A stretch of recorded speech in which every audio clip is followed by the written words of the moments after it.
Olá pessoal, sou a professora Riquelme. Estou aqui então para fazer com vocês uma revisão da disciplina de letramento em diversas linguagens, visual, sonora, verbal e corporal. Então vamos.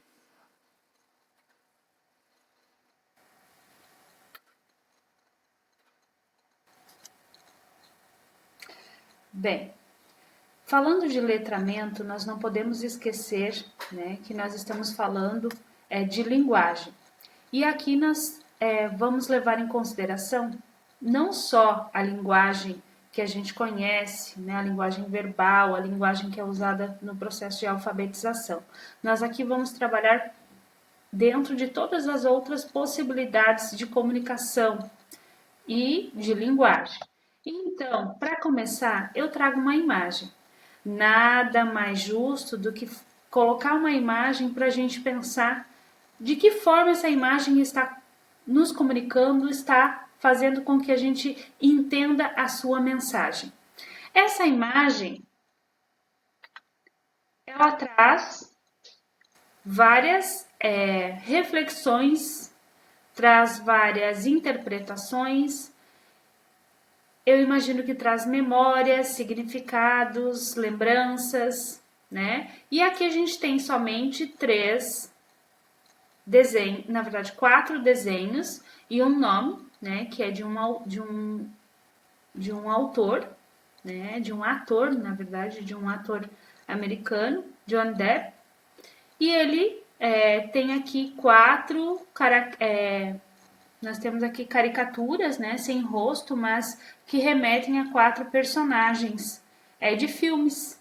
E aí cada um de vocês, ao lembrar disso, está usando o seu letramento, porque você está lendo, né, o John Depp ali, você está fazendo interpretações a partir da imagem, né, a leitura visual, a leitura verbal a partir do momento em que eu estou conversando com vocês e fazendo essa interpretação. E não deixa de ter um pouco também da linguagem corporal, até porque a gente está olhando as características dos personagens. Nós temos ali, né? Nós temos aqui o Piratas do Caribe, nós temos aqui o Chapeleiro Maluco, nós temos aqui Edward Mãos de Tesoura e nós temos aqui da Fantástica Fábrica de Chocolate. E aí, lógico, cada um de vocês vai buscar interpretações. Qual foi o objetivo dessa imagem? De tornar esse momento mais significativo para vocês e também de mostrar para vocês como as linguagens acontecem além do processo, né, verbal e escrito. E a importância da comunicação, né? Falando de letramento nas diversas linguagens, a gente não pode deixar de pensar a linguagem como um todo, o ser humano como um ser de linguagem, um ser semiótico, um ser que se comunica. E aí nós temos então as unidades de aprendizagem, que vocês já viram isso da primeira semana, né, que é a arte e educação no Brasil com a Ana May Barbosa, o conhecimento artístico como reflexão, conteúdos gerais, que são as artes visuais, a dança, o teatro e a música. Esse material vocês já leram, já receberam, já estudaram. Eu não vou me aprofundar, eu vou pontuar os pontos que são destacáveis para essa revisão para a prova.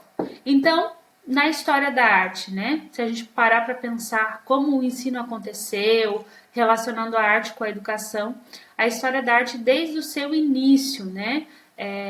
Desde os primórdios, esse ensino ele vem passado hereditariamente, né? Então, de acordo com o que eles viviam, de acordo com o que eles acreditavam, de acordo com aquela época.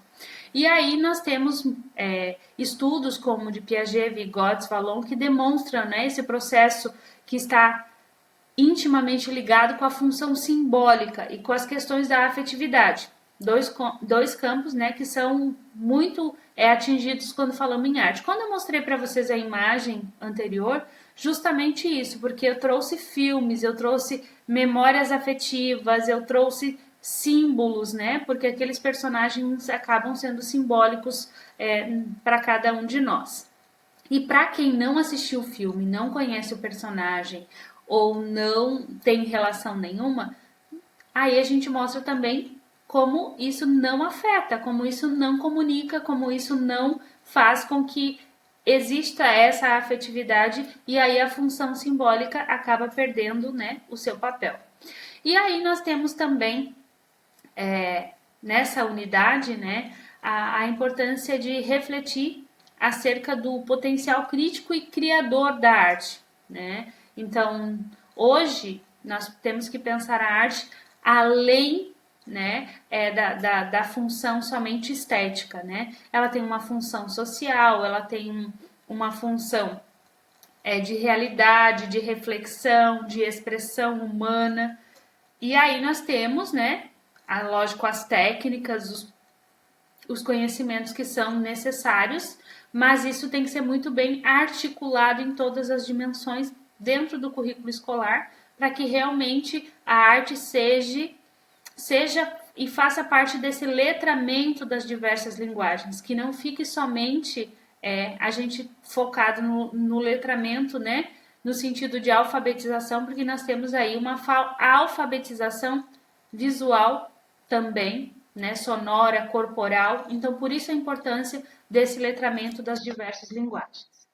E aqui, um ponto que eu destaquei que é bem importante para a gente pensar nessa unidade é que a arte no currículo escolar, desde ali, como eu já falei, do início da história do homem, a gente não pode esquecer que essa aprendizagem, né, da arte, quando eu falo arte aqui, eu estou pensando nesse letramento das diversas linguagens, né? Eles fazem parte de acordo com normas e valores estabelecidos em cada ambiente cultural. Então, nós estamos falando aqui desde a pré-história até os momentos de hoje. Nós passamos aí por períodos históricos, né, como Idade Média, Renascimento, e em cada período deste, né, a arte ela refletia a sua época, a sua sociedade, o seu homem, ser humano daquele momento. Então, por isso é muito importante a gente ler, interpretar, né, esse letramento, essas diversas linguagens de acordo com a época em que ela está inserida. Isso faz com que a gente consiga entender um pouquinho o que vem lá na frente com a proposta da Ana May Barbosa.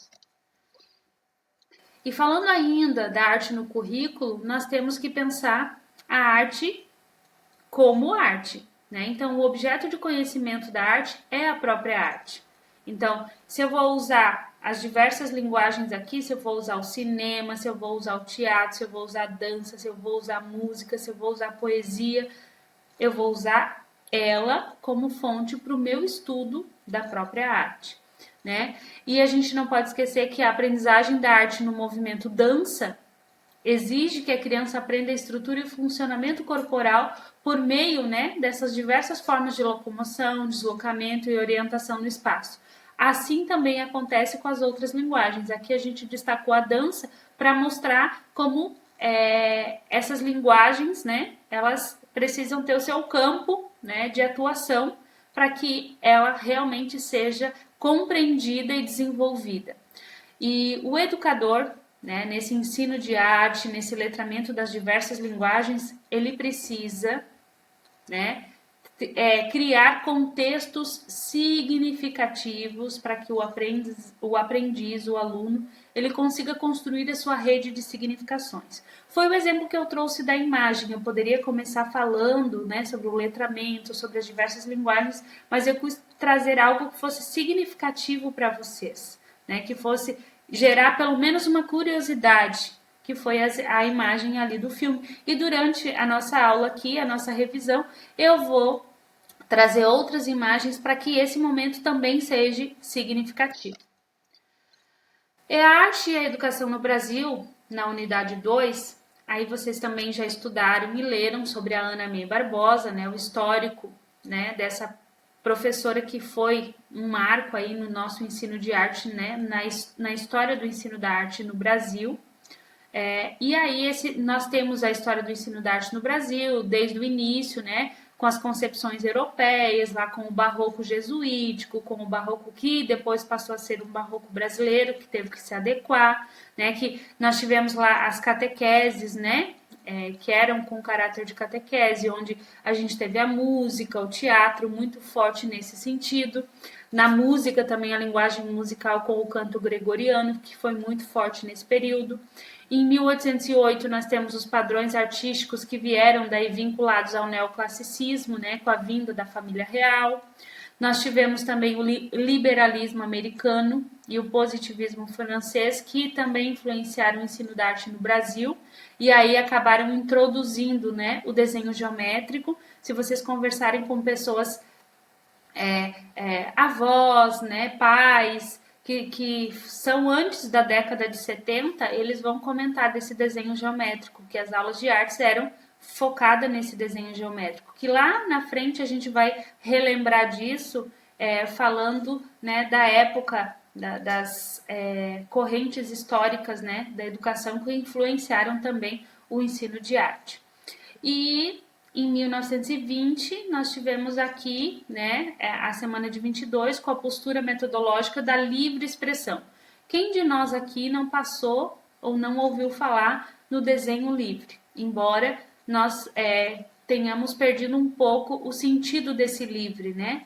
Livre para quê? Para criar, mas sem objetivo, sem significado. Mas na época era contrapondo, né, aquilo que era padrão, que era geométrico, que era técnico. Então veio uma liberdade. Então nós temos sempre que pensar que quando vem algo quebrando, né, algumas regras, ele vem justamente para contrapor, para mostrar que dá para ser diferente. E aí hoje nós passamos, né, por todas essas fases também. Estamos aí com o ensino de arte um pouco diferente do que foi o desenho geométrico, do que foi a livre expressão, e a gente vai falar disso com bastante detalhe, que é a proposta da Ana Bey.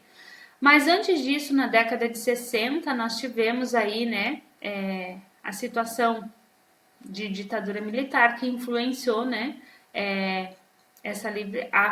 influenciou essa livre expressão, que na época daí não ficou tão livre. Aí nós tivemos em 71 a LDB, né, e aí então a arte é incluída nesse currículo com a nomenclatura de educação artística. Eu, quando criança, passei pelas aulas de educação artística, né? Talvez muitos de vocês que estão aí me ouvindo também passaram por isso. Então, antes ela era desenho geométrico, depois passou a educação artística, hoje nós temos ela como arte ou ensino de arte. Em 1960, nós temos com a concretização da nova LDB, o ensino de arte, daí, já no segundo parágrafo, né, como componente obrigatório. Aí vocês vão dizer, mas a disciplina é letramento em diversas linguagens, para vocês entenderem como que o letramento nas diversas linguagens é trabalhado dentro da educação hoje. Muito disso é através da disciplina de arte, que é onde existem as diversas linguagens. Lógico que na educação infantil isso é contemplado de uma maneira geral, porque nem todas as escolas têm educação infantil, o ensino de arte específico, né? Mas nós temos escolas que também têm uma disciplina de arte com várias possibilidades, né? Que não é só a arte polivalente, aquela que dá conta de todas as linguagens, mas tem lá aula de música, aula de teatro separadamente. Então difere. Mas hoje dentro da educação básica nós temos o letramento nas diversas linguagens, na sua grande base, dentro da disciplina de arte, tá? E os parâmetros curriculares daí falam também da educação em arte, e lembrando que propicia um desenvolvimento do pensamento artístico, da percepção estética, do modo próprio de ordenar, dar sentido à experiência humana, trabalha a questão da sensibilidade, da imaginação. Então, de levar em consideração as diferentes culturas, né? O respeito às diferentes culturas. Então, o ensino, a educação em arte, o ensino de arte, ele é muito mais do que a gente, inclusive, hoje vê acontecer, né? Mas muitas escolas hoje já estão fundamentadas na proposta triangular, que é a criação brasileira, né? A partir do Discipline Basic Art Education, que foi sistematizada então pela professora Ana May Barbosa. Ela é uma nova concepção de ensino da arte que envolve as 3 vertentes. Essas 3 vertentes vocês não vão mais esquecer, que é o fazer artístico, a leitura de imagem e a história da arte, que é a contextualização. Com essas concepções, a arte passa a ser vista então como um objeto de conhecimento, possui as suas linguagens específicas e gera e constrói também conhecimento. E aqui então, tá aqui desenhado em cores para vocês não esquecerem. E aqui a gente gosta de refletir essa questão de pensar a proposta não somente como um triângulo fechado, e sim como vários círculos que se contrapõem. Então, essa proposta ela vem com a leitura de imagem, o fazer artístico e a contextualização. Juntos e misturados, né? Mas cada um tem o seu, a sua função que a gente vai ver detalhadamente no decorrer aqui da nossa revisão. Mas pensando ainda nesse resgate histórico do ensino da arte no Brasil, nós não podemos esquecer que o ensino de arte no Brasil ele desenvolveu marcado pelas tendências pedagógicas tradicionais e escola novista. Na tendência pedagógica tradicional, que é o desenho geométrico que a gente falou. E na escola novista vem a livre expressão, que é o desenho livre, né? Então, para vocês lembrarem disso. Nos ideários, né, nas ideias do movimento escola novista, encontram-se as bases da renovação do ensino da arte no Brasil. O movimento escola novista, ele contrapôs o ensino de arte tradicional de arte no Brasil, e ele valorizava então essa livre expressão do aluno que ocorria de forma espontânea e pessoal, diferente do que acontecia no desenho geométrico, que era técnica, né? Era ensinado a trabalhar com régua, a criar, só que pensando, lógico, num conhecimento mais técnico. Para que servisse, para que fosse útil. Essa era a ideia da época. Já na unidade 3, nós estamos aqui na primeira semana, né? O conhecimento artístico como reflexão. Pensar a arte como um fenômeno da cultura humana. Pensa, se nós voltarmos, né, de como surgiu essa necessidade. Nós somos seres humanos, seres de linguagem, seres semióticos. O que é ser semiótico? Nós nos comunicamos, nós criamos simbologias para nos comunicarmos e nos entendermos. E isso faz com que nós criamos, né, formas diferentes, linguagens diferentes, né, como ser humano. E aí, então, para que esse conhecimento artístico, né, nos ajude a nos desenvolvermos como um todo, né, não basta sabermos só ler e escrever. Nós estudamos, né, dentro inclusive da própria literatura, que é a arte literária. Para a gente conseguir entender um texto, a gente sabe que uma vírgula faz um contexto diferente. E por isso, a arte ela é tão importante como um fenômeno da cultura humana, né? E o fazer artístico ele estimula uma descoberta de possibilidade, de materiais e interesses, abrindo caminho para uma leitura e aprendizagem significativa. Uma leitura não só leitura de texto, mas uma leitura de mundo, uma leitura de vida, né? E por meio, né, dessa leitura desenvolve-se o ver, o fruir, o refletir, o julgar, o interpretar, buscando relações e compreensões, né? Aqui a gente está falando basicamente sobre a fruição. A fruição é individual, porque cada um aprecia uma obra, ressignifica, atualiza, interpreta de acordo com a sua época, com o seu cotidiano, de acordo com a sua sensibilidade, de acordo com o momento em que está vivendo. Se eu vejo uma obra hoje, né, eu vou levar em consideração como eu estou hoje. Se eu for ver a mesma obra daqui a 10 anos, possivelmente eu terei uma interpretação totalmente diferente, porque será outro momento meu. A leitura, pelos princípios da proposta, é o eixo para uma consequente aprendizagem prazerosa, tá? Então, ela leva em consideração as características socioculturais da escola, o desenvolvimento dos alunos, as suas vivências, ela cria um repertório visual, criativo, ela constrói o conhecimento, sempre baseada na aprendizagem estética por meio da apreciação de imagens de obra de arte. Essas imagens não são só imagens paradas, como um quadro, mas sim imagens também móveis, como filme, como teatro, né? Como hoje nós temos aí várias possibilidades aí com as tecnologias. Refletindo sobre o fenômeno da produção artística, autores alargaram a aprendizagem usufruindo dos princípios então de fruição, reflexão e leitura. Lembrando que tudo isso está dentro de um eixo que é a leitura da Ana May Barbosa. Para uma maior interpretação, a necessidade de fazer várias leituras de várias formas, né? E aqui vocês já devem ter aprofundado isso, eu só vou relembrar que são as formas sociológica, semiológica, iconográfica e iconológica, estética, gestáltica, né? Por quê? São diferentes formas, dependendo do contexto, né? E dependendo do momento. Então, o pensamento contemporâneo apresenta uma necessidade de fundamentar e nortear a prática pedagógica do professor de arte, e a proposta triangular ela auxilia, não só por meio da leitura e da produção, mas também com o eixo de contextualização. O que é o contextualizar? É colocar o objeto artístico no tempo e no espaço, pois a arte não se separa do contexto histórico-cultural.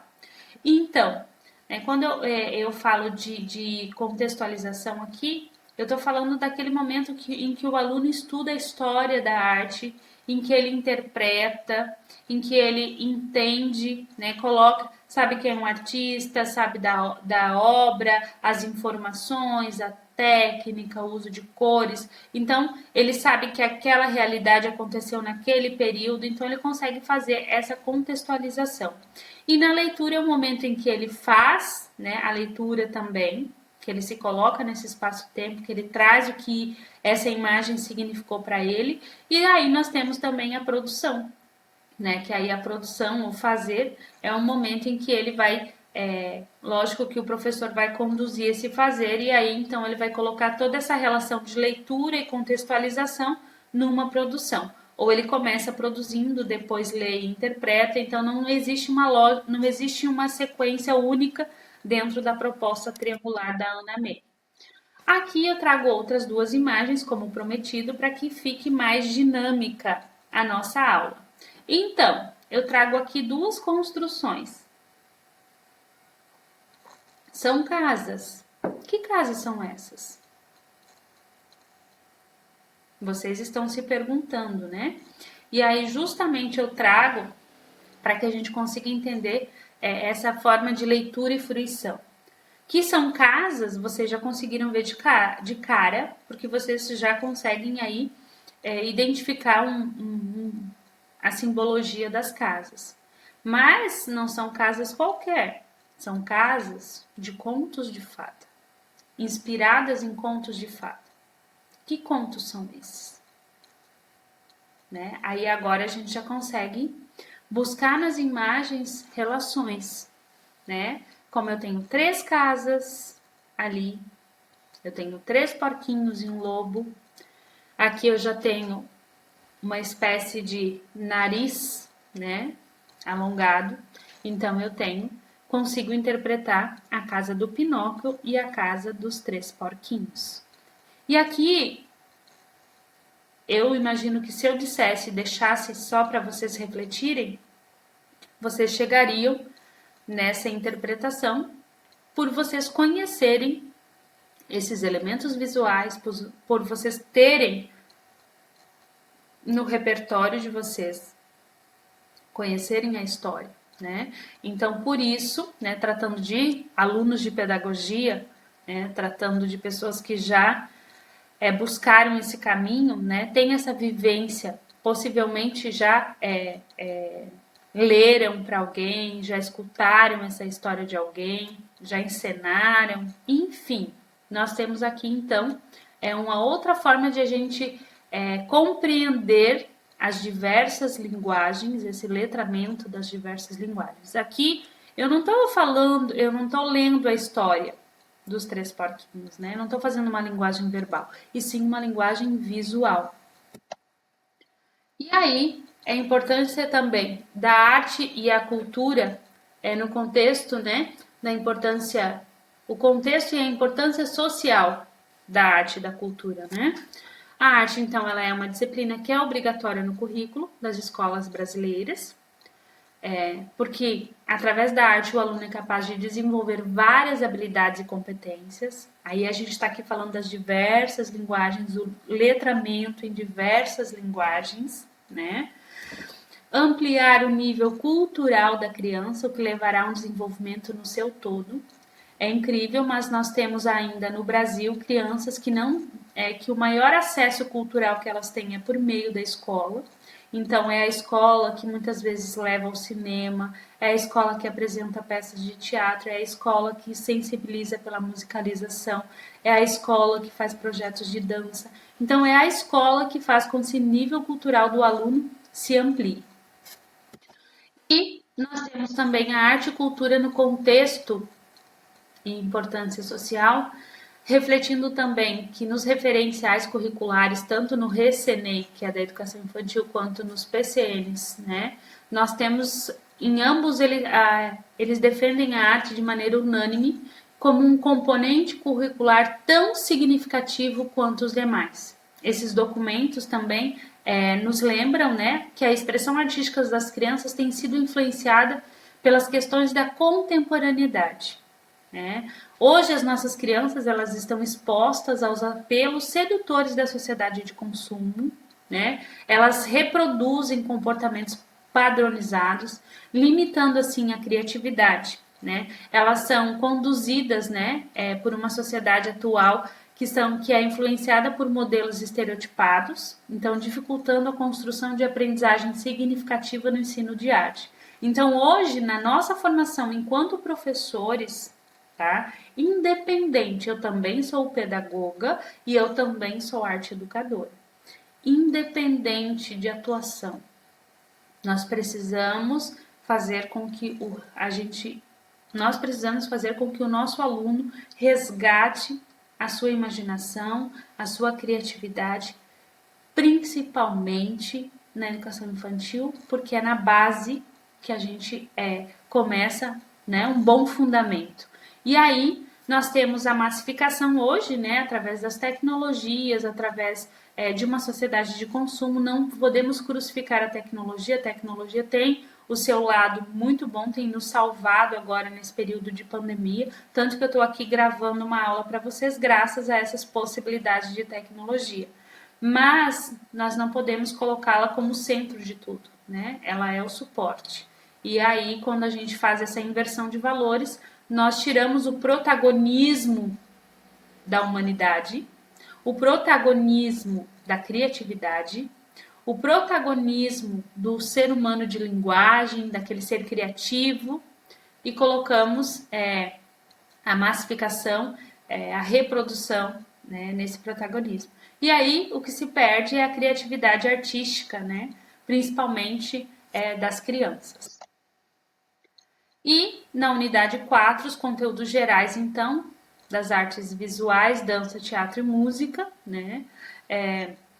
Nós temos dentro, né, do conhecimento específico de arte as diversas culturas, né, as diferentes linguagens, e elas alcançam os modos de aprender das formas mais variadas. Então, elas existem e estão aí dentro desses conteúdos gerais justamente para atender esse aluno como um todo, né? Nas artes visuais eu mostrei aqui para vocês, né? Como ela comunica, como a gente consegue interpretar através da linguagem visual sem muitas vezes precisar das palavras, né? Os alfabetizadores sabem que a criança ela se alfabetiza primeiro pela imagem e depois, né, ela se alfabetiza pelas palavras. O que são as palavras? Né? Elas são linhas e pontos que se transformam em imagens. E essas imagens aí sim são palavras. E aí depois nós temos então a alfabetização na linguagem verbal e na linguagem escrita. E nós temos na linguagem, então, visual, né, todo esse processo que a gente já falou. E a dança é a questão da linguagem corporal, né? O aluno, nós como seres humanos, nós precisamos da linguagem corporal para nos percebermos, sabermos usar o nosso corpo para nossa postura, para nossa comunicação, para nossa saúde. E o teatro complementa isso, mas o teatro ainda vai além, porque ele trabalha a questão da sociabilidade, né? A questão do teatro, né? De você saber lidar com o outro, de você saber lidar com o público, ele trabalha essa relação.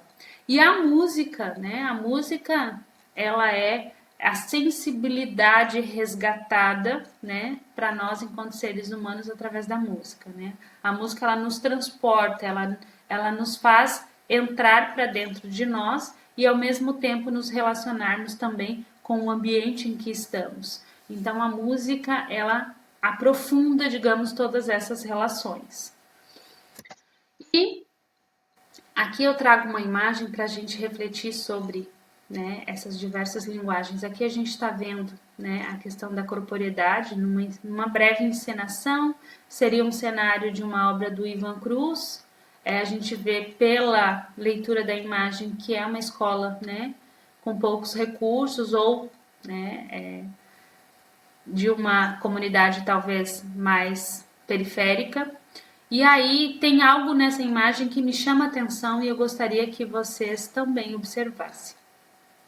Quando eu faço, né, esse tipo de trabalho para trabalhar a identidade do meu aluno, né, eu preciso ver a realidade em que esse grupo está inserido. Então, a importância da arte e de que ela seja conduzida de uma forma adequada. Possivelmente as professoras que criaram isso não fizeram isso por maldade, né? Não perceberam isso. Mas olhem os cabelos das crianças que estão no cenário, né? São cabelos loiros de uma comunidade que não é loira. Então, eu trago isso justamente para a gente perceber o quanto a arte, o quanto a linguagem, né? O letramento das diversas linguagens, ele pode ser um fator positivo ou ele pode influenciar também uma leitura diferente de si mesmo e dos outros. Então, o cuidado também que a gente tem que ter. A proposta triangular no ensino de arte, o conhecer, contextualizar e praticar. Vocês vão ver que a gente vai falar bastante, né, dessa proposta triangular nessa revisão, porque vocês precisam tê-la com muita propriedade na compreensão de vocês. Já no pós-modernismo, então, a Anna Bay, percebendo todo esse contexto de recusa ao ensino crítico e reflexivo, né, que existia, né, focado simplesmente na expressividade, na liberdade, né, não se preocupava muito com a questão crítica e reflexiva, então ela começa esse processo de sistematização da abordagem triangular, no qual o contexto do educando é tomado como relevância frente ao conteúdo ensinado. Então, é aí que é feito esse contraponto, né, entre os dois. Eu levo em consideração o que o meu aluno traz, mas eu também faço com que ele entenda o conhecimento construído. E aí existe essa troca. E nessa abordagem, então, ela é organizada nos 3 eixos de ensino-aprendizagem, que é a criação, o fazer artístico, a leitura da obra de arte e a contextualização histórica, que a gente também já viu, mas só reforçando para vocês não esquecerem. E, mais uma vez, a proposta triangular, ela é uma relação dialética entre os processos sensíveis, emocionais e sociais, né? O ato de aprender a ver, né, por meio das leituras de imagem, ele faz com que o aluno decodifique códigos, que ele veja o mundo, ele desenvolve uma capacidade perceptiva muito além. E no fazer, né, a relação direta, né, se eu vejo, eu consigo fazer também de uma forma diferente. E aí, então, ele consegue fazer essa relação entre produzir obras e produzir leituras com as suas relações conceituais.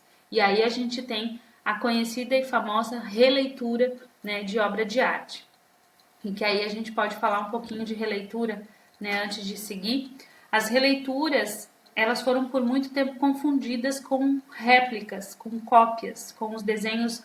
A gente tinha o antigo mimeógrafo, eu cheguei a pegar um pouquinho o mimeógrafo nos meus primeiros anos de carreira, e então a gente usava o mimeógrafo e eu já comecei a usar de uma forma diferente, e não mais com aquela ideia de seriação, de eu dar o mesmo desenho, a mesma pintura para o meu aluno, para que ele simplesmente colorisse ou preenchesse com qualquer outro material, que no final saía uma exposição dos mesmos desenhos, né? Isso não é releitura, isso é cópia, isso é estereótipo, isso não acrescenta ao nosso aluno. Mas eu posso usar o mimeógrafo, eu posso usar o Xerox, que é o nosso mimeógrafo atual, né? Porque hoje a gente tem Xerox, então até é muito mais fácil de reproduzir, o que não facilita, né? Não melhora o trabalho de criatividade. Eu posso usar, né? Desde que eu use de forma coerente para que esse meu aluno, eu possa pegar uma imagem e dar um detalhe dessa imagem e pedir para que ele crie todo o restante do cenário, né? Vai sair um pedaço da imagem, todos vão ter, mas olha o cenário, o entorno dessa obra. Todos vão fazer o seu, a sua percepção, a sua observação. Eles vão ter uma nova leitura a partir daquele personagem, né, daquela obra. Então é muito importante a gente tomar esse cuidado, né? Eu já falando da releitura, eu já consegui falar um pouquinho sobre o contextualizar, que é compreender o contexto histórico. Então, se eu tiro aquele personagem da obra, eu consigo fazer com que o meu aluno entenda aquele contexto, né? A gente faz a leitura, ele entenda aquele contexto, tá? E agora, se você fosse ele, em que lugar você estaria, o que você faria, né? Então, isso você consegue fazer esse contraponto para que ele brinque, crie, imagine, né?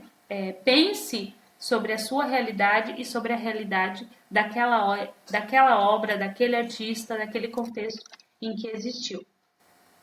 Ainda falando da arte e cultura, né, a importância nesse contexto social, a Anna Bey também falando dessa abordagem triangular, ela afirma, né, que o educando ele deve contextualizar, apreciar e fazer para um aprendizado significativo, para um aprendizado significativo em arte. Então, ele começa, esse processo é um processo de ressignificação, né, diferente do que a gente vinha de uma reprodução, né? Embora a gente ainda perceba que há resquícios da antiga educação artística na escola, em que a ação do fazer predomina sobre o ler e o contextualizar, gerando ações sem aprofundamento dos conteúdos curriculares em arte. Aquilo que eu falei, né? Ainda temos estereótipos, ainda temos resquício dessa antiga educação artística na escola. E aí, a formação dos novos educadores, dos novos arte-educadores, dos novos pedagogos é que vão fazer com que isso deixe de acontecer. E que realmente aconteça um processo de ler e contextualizar, né, dentro dos currículos, não só em arte, né, mas todos os currículos que envolvam o letramento em diversas linguagens. E aí, mais uma vez, só para deixar bem claro, né, para vocês, da Ana May Barbosa, essa proposta, né, essa abordagem triangular. Então, o que é o conhecer a arte? Ele é marcado pela busca de reconstruir junto aos alunos o contexto no qual o trabalho de arte aconteceu, situando-se em relação às experiências do entorno desses alunos, inicialmente esse eixo era denominado de história da arte, né? Depois, apreciar a arte diz respeito à atribuição de significados às obras de arte por meio da análise estética e crítica da produção artística, seja ela ligada ao campo da música, das artes cênicas, da dança ou das artes visuais. Representa questionamento, busca, descoberta e despertar da capacidade crítica do aluno. Então, aqui seria a leitura, né? O primeiro seria o contextualizar. E o fazer arte, que daí nas situações de produção, a dimensão expressiva de aproximação da arte emerge num processo criativo que é pessoal e ao mesmo tempo cultivado. Pessoal porque o aluno está diante do desafio de dar forma a seus pensamentos, sentimentos e desejos, e cultivado porque este processo está sempre enriquecido pelas informações culturais.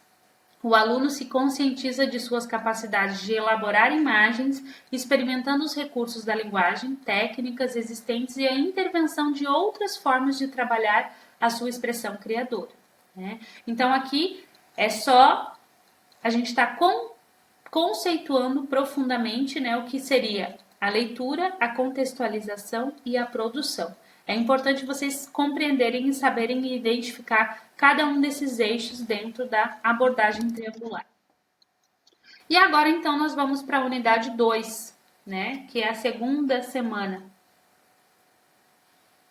E aqui a gente vai falar da criatividade e espontaneidade, um estímulo necessário, da aquisição do desenho e correspondências com os níveis da compreensão estética, a natureza evolutiva da arte e o ensino da arte às novas tecnologias. Bem, criatividade e espontaneidade, um estímulo necessário. Aqui o papel do professor é fundamental, né? Ele passa a ser uma influência verdadeira e construtiva na sociedade. Esse ensino, né, o contexto do ensino de arte, ele requer uma postura prática do educador, né, que ele fomente a criatividade, tornando-se o foco principal, né, a criatividade como uma capacidade de criar, produzir, de inventar. Então, evitar os estereótipos, evitar as coisas prontas, fazer com que o nosso aluno crie, com que o nosso aluno pense, e isso começa justamente pela postura do professor.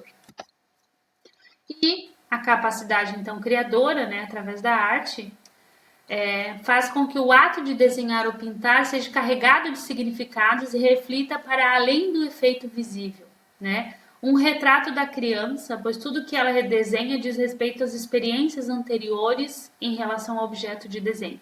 Essa relação da criança com o desenho, com a criatividade, ela é muito sensível. E se nós, por que a gente diz que a gente vai perdendo a nossa sensibilidade, a nossa imaginação, a nossa criatividade? E aí, como adultos, a gente vai se perdendo nesse caminho. Por quê? Porque a gente vai deixando, né, de alimentar essa criança que foi e que é e que fica dentro da gente, a nossa criança interior. E isso é muito importante, né? No universo adulto tem um sentido estético, né? Essa é uma dimensão muito mais ampla do que para a criança, né? Essa atividade artística. Mas para a criança ela é muito mais livre, ela é muito mais sensível.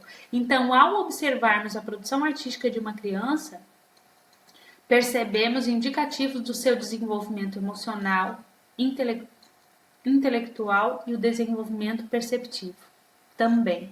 Então, se você quer conhecer um pouco mais do teu aluno, fique atento às brincadeiras, ao que ele desenha, à expressão corporal dele, né? Porque aí você conhece ele muito mais do que se ele está conseguindo formar, juntar letras, né? Formar sílabas, muito mais do que saber falar, né? Ele se comunica de uma forma na sua totalidade.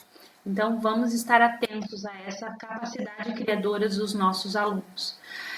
E pensando ainda na arte no currículo escolar, o processo pedagógico em arte ele deve buscar a dinâmica entre sentir, o pensar e o agir. O desenho se torna assim um diagnóstico capaz de evidenciar as várias fases do desenvolvimento infantil. E a gente tem que lembrar que a primeira fase do desenvolvimento, né, do desenho infantil é conhecida como fase das garatujas desordenadas. A criança, de uma forma instintiva, ela faz rabiscos mostrando o seu potencial motor.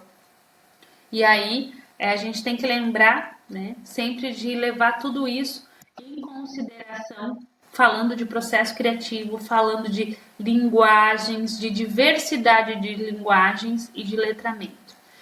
A arte ela é propulsora dos processos de aprendizagem na educação infantil, né? Ela desenvolve o psicomotor, né, o desenvolvimento psicomotor, ela desenvolve o imaginário, ela desenvolve a linguagem e ela também trabalha com a expressão dos sentimentos. Ela é estimulada, né, por todas as artes, de uma forma geral, pelas artes plásticas também, né? Elas misturam essa realidade com a fantasia, com a imaginação e exercitam a coordenação motora. Ali nós temos uma imagem que eu não coloquei a fonte aqui, mas a fonte é do Pinterest, e aí nós conseguimos ver toda essa dinâmica, né, da arte acontecendo, sendo estimulada aí nessa imagem.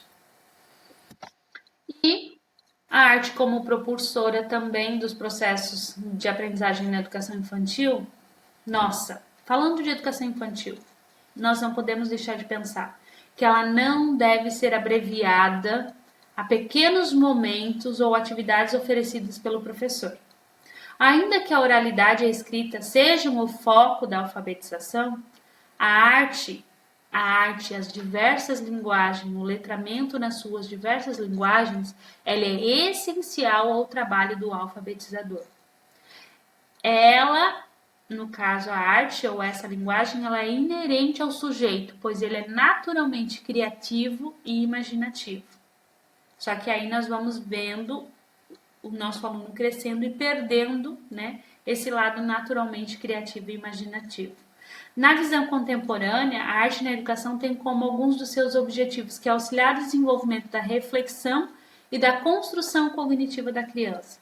Ela também envolve formas de expressões que podem ser individuais ou coletivas, de sentimentos e valores que defendemos culturalmente. Então, é importante a gente compreender, né, essa arte como propulsora, né, de processos de aprendizagem na educação infantil. Ela realmente é essencial ao trabalho do alfabetizador. Por isso que vocês estão aqui revisando, estudando, lendo, aprendendo, né, letramento nas suas diversas linguagens.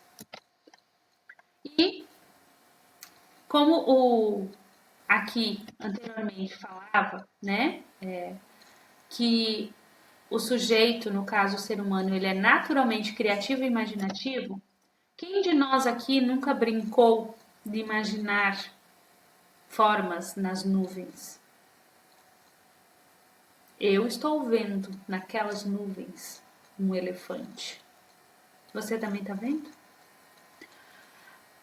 Quem de nós nunca brincou com pequenos objetos naturais, porque não tínhamos brinquedos ou porque naquele momento, né, não tinha nada à sua mão?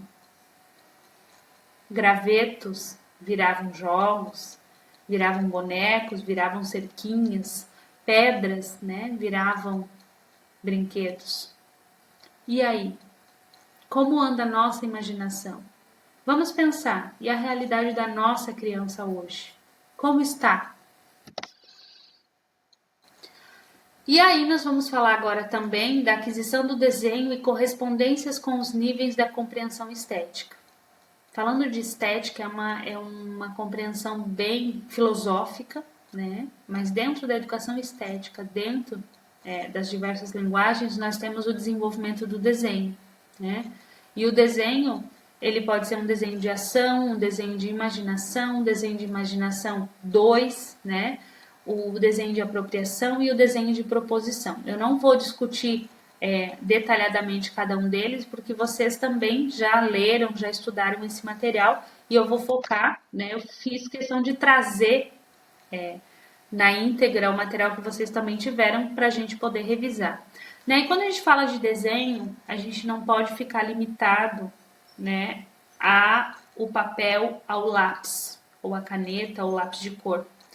Aqui eu faço questão e trago para vocês o desenho na areia, o desenho com fios, com outros materiais, para a gente perceber que esse imaginário, esse criativo, ele pode acontecer nas diversas linguagens, né? Aqui você usa o próprio corpo, né? Você usa o dedo para escrever na areia. E hoje nós temos nas escolas, né, muitos espaços alternativos fora.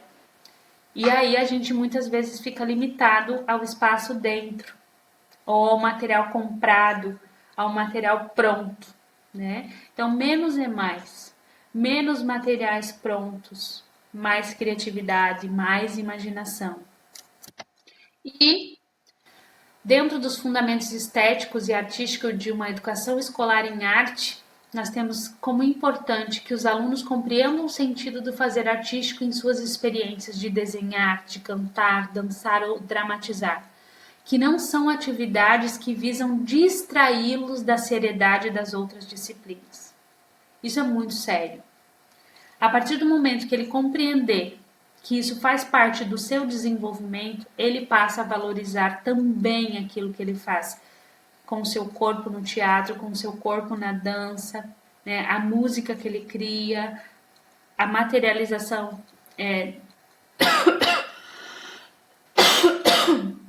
de produção.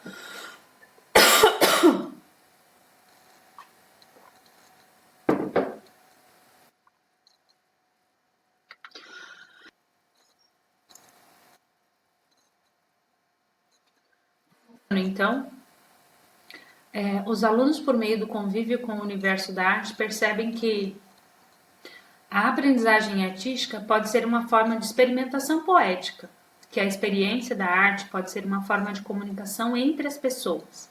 e que o aprimoramento da apreensão estética pode ser um produto da cultura de um povo.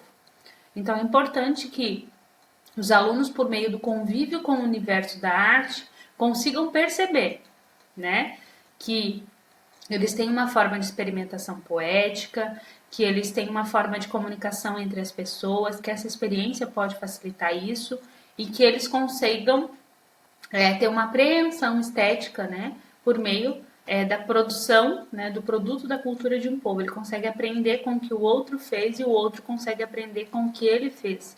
E ele também consegue aprender sobre a natureza evolutiva, então, da arte, né? Natureza evolutiva da arte. A palavra arte, ela vem do latim ars, que significa ato de fazer, né? E aí, dos gregos, isso vocês também já estudaram, eu não vou me aprofundar, mas as características, né, da arte. Em linhas gerais, nós podemos estabelecer que a arte é uma expressão de emoções, é desestruturada e aberta, não pode ser facilmente quantificada, não pode ser duplicada, mexe com as pessoas em um nível emocional, provém do intelecto, do coração e da alma, é resultado dos talentos inatos de uma pessoa, joga com as emoções. E a estética, segundo Baumgarten, é uma disciplina que reflete acerca das emoções produzidas pelos objetos que são admirados pelos seres humanos. Entretanto, o termo estética, contudo, já havia sido cunhado pelos filósofos na antiguidade através da palavra grega aesthetes, que significa sensibilidade. Então, quando a gente fala de sensibilidade estética, né, nós estamos falando dessa sensibilidade na percepção, dessa sensibilidade na admiração, na relação.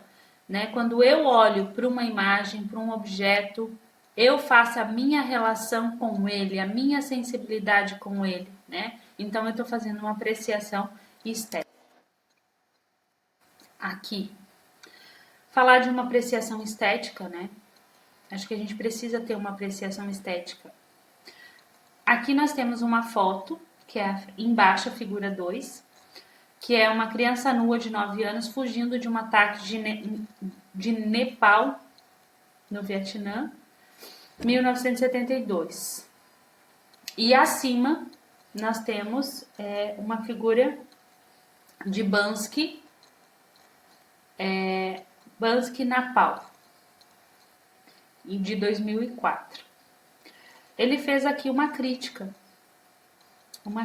bem séria à nossa infância, à nossa criança. Né? Ele pega a mesma menina e coloca, né, numa outra tela, numa outra imagem, e traz ali dois personagens icônicos da sociedade de consumo, da sociedade de massa, que é o McDonald's e o Mickey Mouse. E aí nós conseguimos ter uma leitura estética, nós conseguimos fazer essa leitura, essa compreensão. Quem é o Mickey? Quem é o Ronald McDonald? São personagens que influenciam o consumo das nossas crianças. Nossos também. E aí ele faz essa crítica, né, em cima do que as crianças fugiam naquela época de uma guerra e do que as nossas crianças deveriam fugir hoje. Fica a nossa reflexão estética aí, né? A gente está olhando aqui a sensibilidade. E essa sensibilidade estética, ela nem sempre precisa ser agradável. Aqui, ela não é agradável. E justamente isso. E ela comunica. E ela está nos dando uma mensagem. E que não é uma mensagem agradável. Mas nós precisamos ter a sensibilidade estética para a compreensão da mensagem. E o ensino das artes visuais e as novas tecnologias da comunicação e da informação. Mudar as práticas pedagógicas com o intuito de aumentar a qualidade do ensino e diminuir a distância do que se pratica em relação às novas tecnologias dentro de sala de aula é a busca de muitos professores contemporâneos. Né? Então, hoje, a gente está aí nessa relação, né, de construção a partir das novas tecnologias nos permitindo aprender. Nunca, né, aprendemos tanto como nesse período de pandemia a lidar com novas tecnologias, com o ambiente escolar, e a gente tem visto que tem dado resultados muito bons e tem conseguido resultados bem satisfatórios na construção do conhecimento. Lógico que aqui também tem ficado claro que nada para início, né, de alfabetização, para fases iniciais, o quanto é fundamental essa relação professor-aluno no processo de ensino de arte também, né, o como a interação e a troca, né, tem feito falta nesse momento. Mas as novas tecnologias, tanto no ensino da arte, né, como de uma forma geral, elas têm conseguido, né, justamente possibilitar que os estudantes vivenciem um mínimo de experiência com a arte produzida, possibilitando a fruição estética, o conhecimento de diversas culturas, o contexto histórico. Então, hoje, a gente tem conseguido, inclusive, visitar museus, né? Tem conseguido produzir arte por meio de formas tecnológicas. Então, isso traz, né, mais uma vez, a proposta da Ana May Barbosa como uma boa base, né, que é ler obra de arte, fazer arte e contextualizar. E dentro das novas tecnologias, isso tem sido fundamental. E buscar, né, dentro desse ensino da arte, uma educação do sensível, chamada de educação estética, né, do Arte Júnior, que aí justamente é a capacidade de sentir a si próprio ao mundo num todo integrado. Eu faço parte desse mundo, isso faz parte de mim, né? Não existe um fora, eu vou jogar fora, não existe esse fora, né? Todos nós somos integrados, seres humanos, mundo, sociedade, e a partir de que isso começa a ser compreendido, o processo de construção do conhecimento começa a ser num todo. Por isso, então, diversas linguagens, letramento nas suas diversas. E aqui, né, falando de uso de tecnologia, não poderia deixar de trazer as novas tecnologias, né, a brincadeira com as obras de arte mais famosas, né, Mona Lisa, O Grito, né, hoje, né, numa brincadeira, numa releitura, né, numa nova leitura, aí já tecnológica. E agora nós vamos para a terceira semana, que é a unidade, então, onde a gente vai falar das situações didáticas para o ensino da arte, uma questão metodológica, o histórico das tendências pedagógicas no ensino da arte e o papel do professor nas linguagens artísticas e o processo criativo do educador artístico. Situações didáticas para o ensino das artes, uma questão metodológica. Né? Então, essa metodologia educativa na área artística inclui profissionais do professor quanto aos assuntos em arte contextualizados e a serem trabalhados com os alunos. Ele refere-se também à determinação de métodos educativos, ou seja, trajetórias pedagógicas. E aí nós temos, né, nos anos 70, que a área de arte foi agrupada no conceito unificador de educação artística, e aí os conceitos da arte educação e educação através da arte. Aqui vocês já leram, já entenderam essas relações, mas é importante que em concepções mais recentes a arte educação vem focando o trabalho na mediação entre arte e público. E aqui nós temos também, vou inclusive diminuir aqui, para que vocês consigam visualizar. Acho que eu já diminuí. Vamos ver se eu consigo arrastar. Não. Então, uma atividade, né, uma proposta que foi por Fernando Hernandes, está aqui, né? Em 2007, no seu livro Catadores da Cultura Visual, uma proposta de uma nova narrativa educacional, que é a utilização de imagens presentes em histórias em quadrinhos, em charge, em material publicitário, na televisão, para, sim, uma alfabetização visual crítica. Então, hoje, as situações didáticas, né, desse ensino de arte e das novas linguagens, desse letramento das novas linguagens dentro de uma alfabetização visual crítica. E aqui, mais uma vez falando do professor, né, e também da aprendizagem na educação infantil, focando nesse processo que a gente vinha falando, Para que a educação infantil contemple a arte no trabalho com as crianças, é essencial que o professor aprenda a reparar no ser poético de cada criança, nas suas formas de conhecer, apropriar-se do mundo e expressá-lo. Por isso, o professor precisa, então, ter esses conhecimentos, né, essas metodologias educativas de uma forma mais compreendida, de uma forma mais, de uma concepção que ele consiga mediar com o seu público, e o seu público é a criança, então ele precisa entender esse ser poético, né? Construir uma prática pedagógica que alargue as oportunidades de acesso à riqueza da produção artístico-cultural, promovendo a aproximação das crianças aos diferentes códigos estéticos, ampliando seus repertórios vivenciais e culturais. Então, levar as crianças a museu, lógico, quando possível, né? Estamos aí torcendo para que isso seja possível, mas propiciar que ele consiga interagir com as diversas formas, né? Para que esse repertório dele seja o mais amplo possível. Deve ser vista como um processo contínuo e cotidiano. Contínuo e cotidiano não é algo uma vez na semana como divertimento, né? Uma conquista de uma autoconfiança e coragem de ir onde não se conhece, lá onde o oculto do mistério se esconde. Faz-se necessário entender a criança como um ser sócio-histórico, que interage com a realidade que a cerca e que é afetada por relações, imagens, acontecimentos e emoções. E aqui é muito sério, né?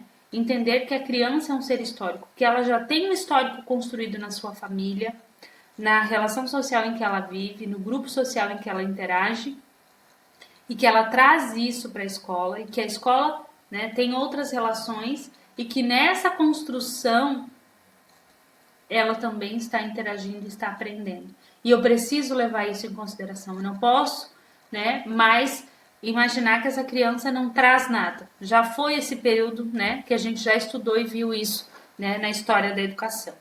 É necessário compreender o desenho da criança como um processo de criação, como uma linguagem que é, a fim de não reforçar equívocos em sua prática, como a utilização do desenho pronto para colorir e da cópia. Então, acho que isso ficou muito claro, né? Que não cabe mais, falando de letramento, de diversas linguagens, de várias possibilidades, nós utilizarmos desenhos prontos para as crianças colorir ou para copiar. Não cabe mais. Até porque hoje as nossas crianças, elas não têm mais paciência, né, para isso. Ah, mas Riquelme, você vai dizer então que a gente não pode pintar. Sim, ele vai pintar aquilo que ele tem sentido para ele. Se ele vai criar uma maquete, se ele vai criar uma pintura que ele está contando uma história dele, que ele está criando, que ele está interagindo, que é um produto construído por ele, ele vai pintar e vai pintar com gosto. Seja com lápis, com tinta, com qualquer outro material. Agora, pintar alguma coisa pronta que não tem sentido e significado nenhum para ele, ele não tem paciência, e que bom que ele não tem paciência. E uma sala de arte, um espaço de arte, um espaço que propicia as diversas linguagens, o letramento nas suas diversas linguagens, é uma sala que tem varal, que tem cor, que tem mesas, que tem trocas, que tem interação, que tem espaços para guardar diferentes materiais. Então, não cabe mais, né, aquelas carteiras umas atrás das outras num espaço em que é pensado as diversas linguagens. E o histórico das tendências pedagógicas, que eu falei que nós iríamos ver no ensino da arte, vocês já estudaram, já viram isso, a gente já falou um pouquinho antes também da teoria tradicional, da teoria da escola nova ou escola novista, né? A teoria tecnicista, a teoria libertadora e libertária e a histórico-crítica, e também aqui, né, para a gente entender esses diferentes períodos, vale a gente lembrar, né, que em cada período também teve a disciplina de arte, só que ela foi adaptada, né, a essa realidade. Então, a gente já falou um pouquinho da tecnicista, da escola nova, da tradicional, e agora eu vou focar aqui, então, na libertadora e libertária e a histórico-crítica. A teoria libertadora sobre a influência das ideias de Paulo Freire surge no sentido de promover a consciência crítica dos alunos, especialmente das classes populares, dando ênfase na alfabetização de adultos. A teoria histórico-crítico voltada para o ensino de artes desempenha papel relevante quanto à prática de ensino em sala de aula, pois a mesma defende a contextualização histórica como meio de proporcionar o conhecimento, sendo assim a proposta triangular de Ana May Barbosa, que interage as três facetas do conhecimento artístico, o fazer artístico, a análise das obras e a história da arte. Contribuem para um ensino de artes mais realista e crítico, com o desenvolvimento de aulas significativas para os alunos. Bem, aqui eu acho que é o que a gente mais almeja e busca hoje, né, dentro do estudo da área da educação, né, de um ensino aqui a gente consegue misturar as duas, né, um ensino, uma consciência crítica, falando aqui, levando em consideração as ideias de Paulo Freire, quando o aluno fala da sua realidade, do seu contexto, nossa, ele consegue realmente construir conhecimento e significado. E aí vem a Ana May, que leva isso em consideração dentro do ensino de arte, né? Levando em consideração essa proposta de contextualizar, de fazer, de ler. Então, isso acaba sendo algo muito significativo, não só, né, para a história, né, as tendências pedagógicas do ensino de arte, mas também para realmente acontecer um ensino de arte de qualidade significativo para todos os alunos. E aqui, lembrando, eu não estou lendo, mas vocês receberam esse material, né, com a dica do professor dos livros que estão aí embaixo, são livros realmente bem interessantes. E aqui eu trago uma imagem justamente, né, para a gente refletir essa questão da teoria, né, voltando aqui da tendência, né, pedagógica tradicional ou teoria tradicional, em que o professor falava e o aluno ouvia. Então, aí eu trago uma imagem que era, aí nós temos aí no período, né, das releituras, do estereótipo, em que o aluno, porque agora precisa estudar as obras dos artistas. Tá, mas não é entregar um desenho pronto de uma obra do artista para que esse aluno pinte. E muitas vezes colocava lá no quadro ainda a obra, uma reprodução da obra, porque o aluno pintasse igual. Nem a liberdade de pintar com cor diferente ele tinha. E aí, qual é o sentido de uma aula? A gente mudou muito daí, da teoria tradicional, se a gente continua fazendo isso? Não. Então, mas eu não posso trabalhar o Abapuru? Pode. Retira a figura dele, trabalha só o fundo. Eu já fiz isso. E leituras fantásticas. E para que realidade você leva essa pessoa? É um menino. Para onde você levaria esse menino? Tiraria ele da onde? Aonde ele está? Eu preciso entender que contexto é esse. Que ele é um nordestino, que ele está na seca, eu estou falando de geografia, não só de arte. Eu preciso entender que esse menino pode ir para a escola e lá ele vai ter uma nova realidade. Que esse menino vai, né? Os meus alunos já levaram esse menino para a neve, já levaram esse menino para passear de avião, já levaram para frente do computador para estudar, para a escola. E já levaram outras realidades para essa seca. Eu tiro o menino e dou só o cenário. Mas existe um contexto. De que forma, né? Já criaram poço, já criaram rios, já melhoraram essa vida do Nordeste. Então, dentro da sua inventividade, da sua criatividade, eu não deixei de trabalhar Abapuru, não deixei de trabalhar Tarsila do Amaral e também não fiquei reproduzindo Abapuru. Então, essa é a diferença. Para a gente refletir, né, as práticas também. Não basta a gente falar de teoria, a gente tem que entender isso visualmente. E o papel, então, do professor nas linguagens artísticas, acho que já está bem claro que dentro dessas diversas linguagens o professor é uma pessoa criativa que deve interagir de forma diferente com o mundo, precisa adquirir conhecimentos de diferentes saberes em arte, precisa ter aperfeiçoamento profissional, precisa ter uma boa formação e também que aguçem a curiosidade das crianças para produzir e conhecer o fascinante mundo das artes. Não só das artes, eu diria aqui de todas as linguagens. E aí, né, a gente não pode ver isso como um fardo, né? Quem escolheu ser professor porque é a sua escolha, a sua paixão. E aí ele vai ser o seu melhor, certo? E em ser o seu melhor requer essas necessidades, né? De ter uma boa formação, de continuar um aperfeiçoamento, de aguçar a curiosidade. E primeiro, para aguçar a curiosidade do meu aluno, eu preciso também ser uma pessoa curiosa e aprender. E a gente descobriu agora, nessa pandemia, nesse momento de isolamento social, o quanto nós precisamos ser curiosos e aprender. Aprendemos muito por meio das tecnologias, foi necessário ser curioso, correr atrás, buscar, e continuaremos ainda em processo de aprendizagem por um tempo. O compromisso de saber arte e saber ser professor de arte, uma visão transdisciplinar. Então, sabe-se que a disciplina de arte é obrigatória no currículo brasileiro, né? Aí a gente já viu isso, né?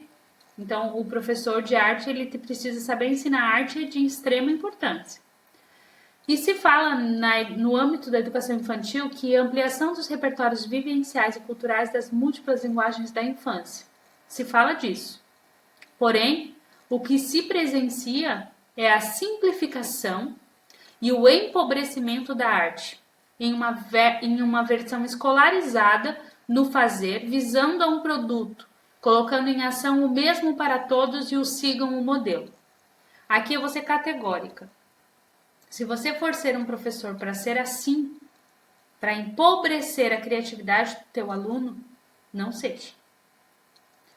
A versão escolarizada, né, de fazer visando a um produto, colocando em ação. O mesmo para todos. É aquela reprodução que eu falei que antigamente era feita com o mimeógrafo e que agora os professores estão fazendo no desenho para pintar, com o Xerox. Ou numa outra atividade em que faz igual para todos. Pensando aqui nas diferentes... Ah, Riquele, mas a gente trabalha com vários alunos, a gente precisa... Ok. Quando você está trabalhando lá a alfabetização ou desenvolvendo alguma coisa que você precisa que todos, acompanhar todos no mesmo nível, tudo bem. Agora, quando você está desenvolvendo o potencial criativo, não dá para ser o mesmo para todos e nem dá para fazer siga o modelo. Que fique bem claro isso, tá? E aqui é o olhar. Se o professor não tiver um olhar apaixonado para ver o seu aluno como um todo, para ver esse aluno na sua expressão corporal, na sua linguagem corporal, na sua linguagem musical, na sua linguagem sonora, na sua linguagem teatral, na sua linguagem visual, na sua linguagem verbal. Eu não posso levar em consideração o meu aluno somente no que ele escreve ou somente no que ele fala. O que ele fala pode vir com dificuldade, o que ele escreve pode vir com dificuldade.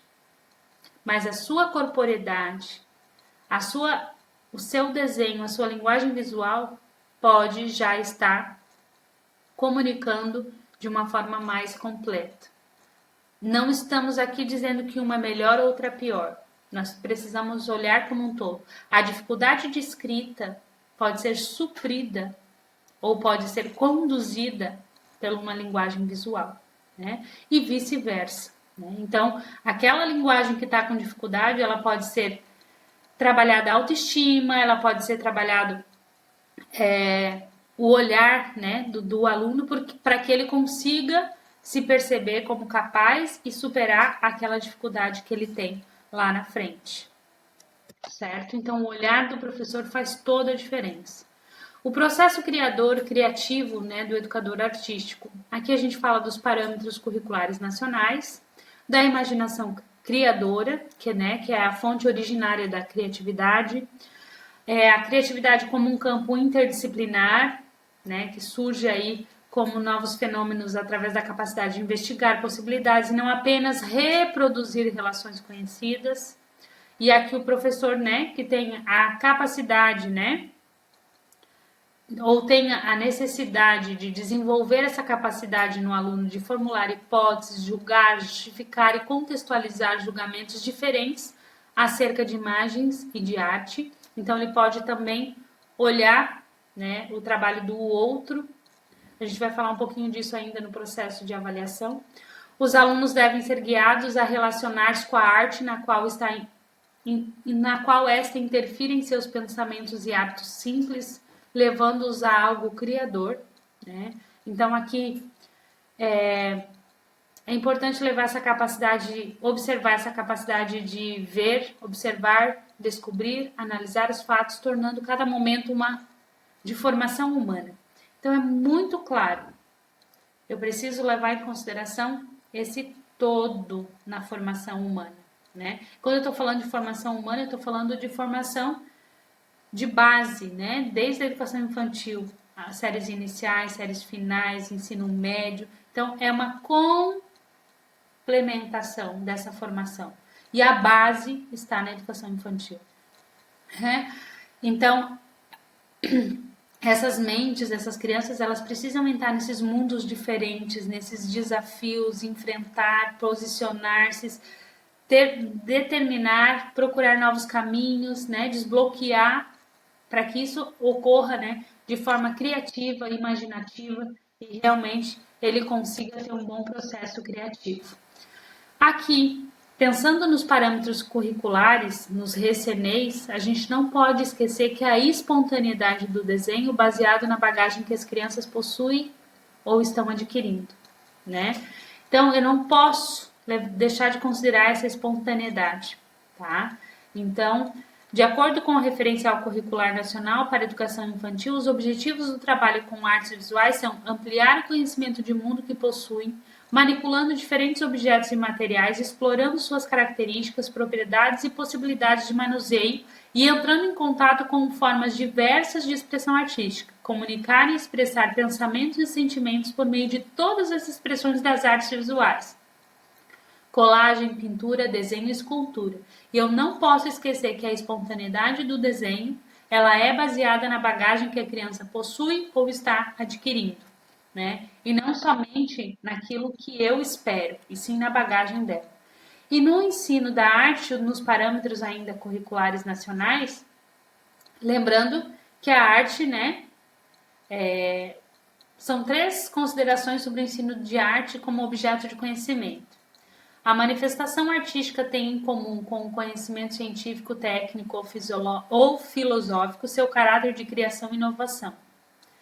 Tanto a ciência quanto a arte respondem à necessidade humana de significação da vida, mediante a construção de objetos de conhecimento que, juntamente com as relações sociais, políticas e econômicas, sistemas filosóficos e éticos, formam o conjunto de manifestações simbólicas de uma determinada cultura.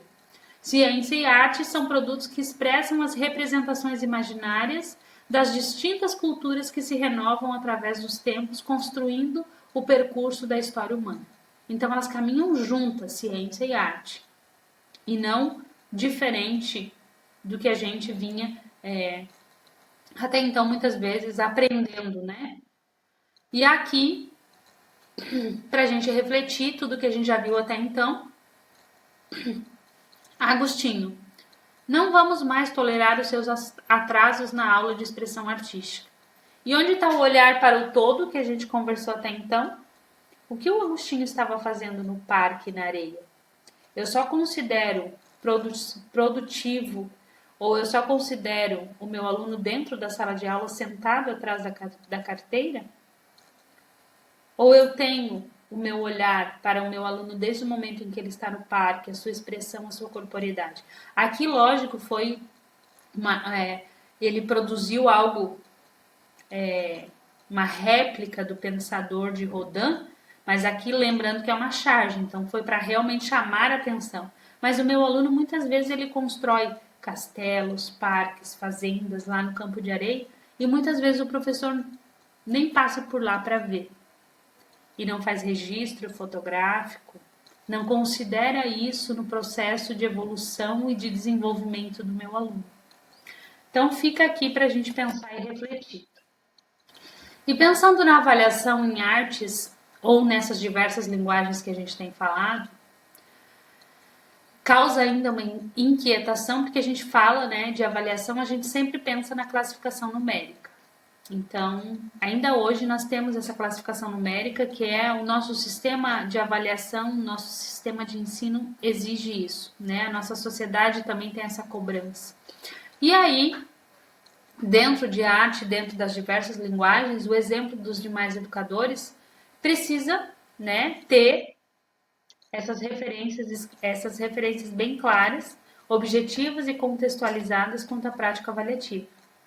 Ele precisa, tanto quanto os outros, ele precisa ter as suas referências bem claras, bem objetivas e bem contextualizadas para que o aluno entenda, né? Ele precisa ter isso muito bem, precisa ter os seus critérios de avaliação, né? E esses critérios precisam ser condizentes com a atividade, precisam ser condizentes com a idade do aluno, com a realidade, para que não seja cobrado algo esteticamente sem que o aluno tenha possibilidade de fazer.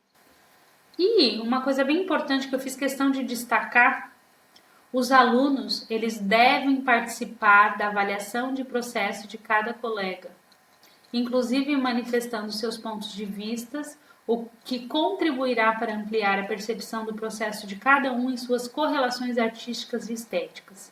Aprender a ser avaliado é um ato social, em que a sala de aula e a escola devem refletir sobre o funcionamento de uma comunidade de indivíduos, pensamentos e responsáveis, o que é muito importante para o processo de escolarização. E a gente sabe que isso ocorre muito pouco dentro do processo de avaliação. Porque, principalmente quando a gente fala de processo de avaliação de trabalhos das diversas linguagens, né? Então, é muito interessante você fazer esse trabalho de autoavaliação e o outro também avaliar. Os colegas se avaliarem, né? Aí dentro das diversas linguagens é importante ter os critérios de avaliação que cada um vai olhar e eles aprendem, dependendo da faixa etária, a maturidade, né? Para que isso ocorra. E desde pequenos eles conseguem apreciar, admirar, pontuar, né?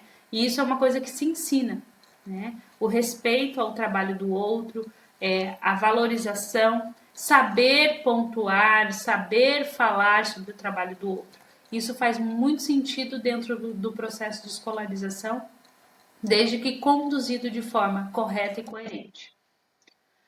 Dentro das avaliações ainda, uma das etapas do processo, né, a avaliação é uma do processo. E nós precisamos ter esse processo de avaliação, até para quê? Né? Para que a gente precisa? Para saber se posicionar frente às situações de aprendizagem que planeja, né, revendo caminhos dos seus projetos, alterando métodos, buscando novas alternativas. Essa avaliação ela precisa ser transparente para que tanto para o professor quanto para o aluno, para que ele consiga entender o que ele está sendo cobrado, o que está sendo avaliado, e ele poderá adotar métodos diferentes de avaliação para cada linguagem. Então, dentro do ensino de arte, não que não possa existir prova, dependendo do contexto até pode, mas não cabe. Lembrando que a gente está falando aqui de olhar ele como um todo, então, dança, música, artes visuais, teatro, eu tenho outras possibilidades de avaliá-lo sem que seja por uma prova, né? Então, aí vai depender muito da realidade de cada escola e de cada contexto, para que a gente consiga compreender. Bem, eu acho que eu fiz uma revisão com vocês, eu vou fazer também agora um feedback voltando, né, só para fechar. Mas o homem não precisa ser letrado para escrever uma boa história ou um bom poema, mas a alma sim. Então a gente está falando de dentro, de fora, de dentro para fora, né? E essa boa história, né, quer dizer vida, né? Uma boa vida, uma boa história. Então, para que isso ocorra, né, eu preciso estar bem de dentro para fora. E isso acontece, isso não só no processo de ensino, no processo de aprendizagem, mas na vida como um todo. E a arte não imita, ela interpreta. Então, Nós estamos, se a gente quer conhecer um pouquinho da nossa história, da história da humanidade, da história do nosso aluno, precisamos interpretar o que ele produz, o que ele faz.